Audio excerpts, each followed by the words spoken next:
What's up guys? This past month I've been pushing my body to its physical limit to see just how much fitness progress I can make in only 30 days. First things first, I just want to give you guys a big thank you for the amount of love and support that I've received on my last video, the Valorant aim training video.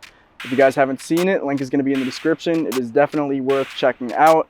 If you are enjoying my content, I will remind you, please leave a like and subscribe. I would greatly appreciate it. Join the family. Let's go.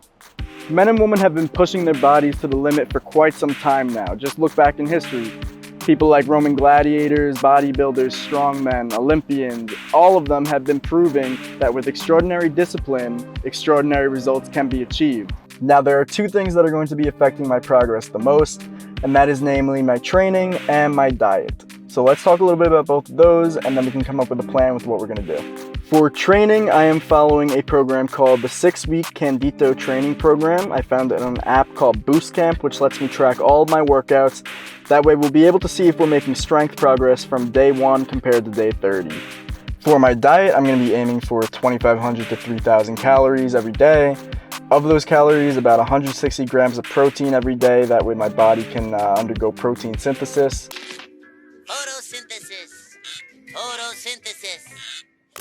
And I'm going to be tracking all of this stuff using the MyFitnessPal app, which was, I think it's by Under Armour, but it's really good. Basically, you could scan barcodes, and it automatically puts all the calories in and the macros. So yeah, we're basically just mainly going to be focusing on calories and protein. And if we're gaining weight a little bit too quickly, we're going to cut the calories back. We'll take it on a week-by-week basis. So I'll take my weekly average and take it from there. So we have to adapt a little bit. So I'm really trying to do a recomposition. So hopefully I'll be gaining a few pounds of muscle and maybe I'll lose a few pounds of fat. We just want to see how much visible progress we can make in the next 30 days. So let's get started, baby.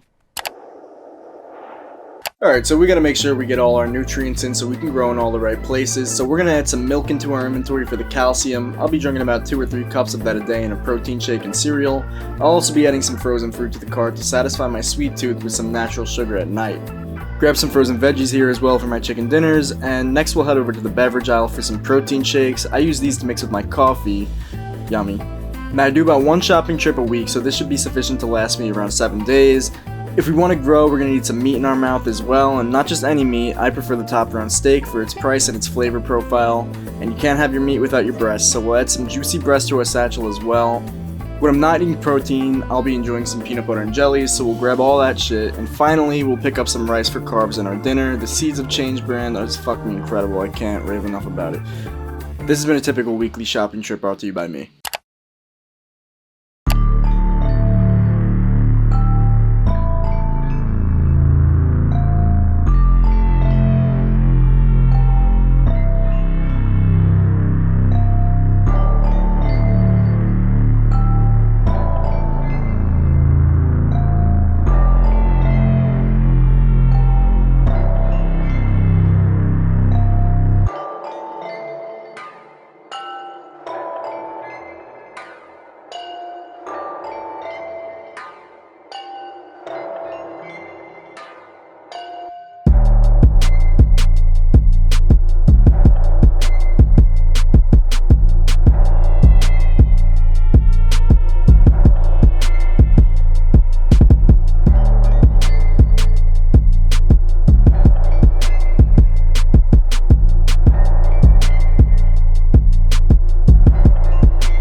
Alright everybody, so I wanted to make this part of the video just to go over some of the data that I collected throughout the experiment. We'll be able to review it and maybe draw some conclusions that might help out some people. So before we get into that, I just want to say that this experience was definitely difficult, but it was 100% positive, so I'd recommend it to anybody. I'm going to do another 30 days for sure. There's going to be part 2 of this video. I'd say it was difficult because my motivation didn't last me all 4 weeks. I definitely had to source a lot of my energy from discipline after my motivation ran out. Alright, so let's take a look at some of this data. On the left side, I have the dates of the experiment listed along with the number of calories I consumed for the day, the weight that I was that day, and the protein that I consumed that day. Now, it's not too useful to look at these numbers on their own because the fitness journey is a long process that should be reviewed over a period of time. That's why I averaged the data over 4 weeks, as you can see down here, so we could gain a more zoomed out insight on the process. Also, just to note, before I started, I found my maintenance calories to be around 2,500, which means that if I eat 2,500 calories, I should theoretically not be gaining or losing weight depending on my activity level. Now, looking at these averages, we could see that that mostly makes sense. Most of these weeks I was eating above 2,500 calories, and I did gain weight over the course of each week. The only exception is week 2, where I didn't eat as much, but I still gained a little bit less than half a pound. That's probably just from natural weight fluctuations or error on my end tracking calories. Now, overall, my protein levels are pretty good, right around the optimal 0.8 to 1.2 grams per pound of body weight, which is where I wanted to stick around. If we take a zoomed in look at my progress photos, this is where it gets a little interesting. You could see clear chest, shoulder, and leg development from weeks 1 to 3. Then week 4, I feel like I look like shit. This is a point that I wanted to touch on because some days you're just not going to look as good as other days, and that's where the motivation really weans. So that's kind of when you need to source your energy from discipline instead of motivation. That's just the way it works. Some days, I think the day before I took this picture, I probably had a lot of sodium, which made my body retain a lot of water. But none of that science matters because when you look in the mirror, you just get this feeling where it's like, oh, I worked this hard and I look worse than I did on day 1. So it's important to keep that in mind because once you realize that, then you can kind of adjust your behavior accordingly. Alright, so last thing I wanted to touch on is this graph over here. So this is my weight in pounds versus the date. I also added the 7 period moving average so you guys can see how I'm trending. Now, this is what natural weight fluctuation looks like. So some days you're going to weigh more and some days you're going to weigh less, but as long as you're creating higher highs and higher lows, then you know that you're gaining weight overall. And the opposite goes for losing weight. So if you're trying to lose weight, just make sure you're making lower highs and lower lows, and overall you'll be. Alright everybody, that does it for this video. If you enjoyed, remember to leave a like, comment, and subscribe. I'm also going to be leaving my recommended routine down in the description. So if you guys want to try out this experiment, definitely let me know and let me know how you do. Alright, I'll see you guys next time. Peace.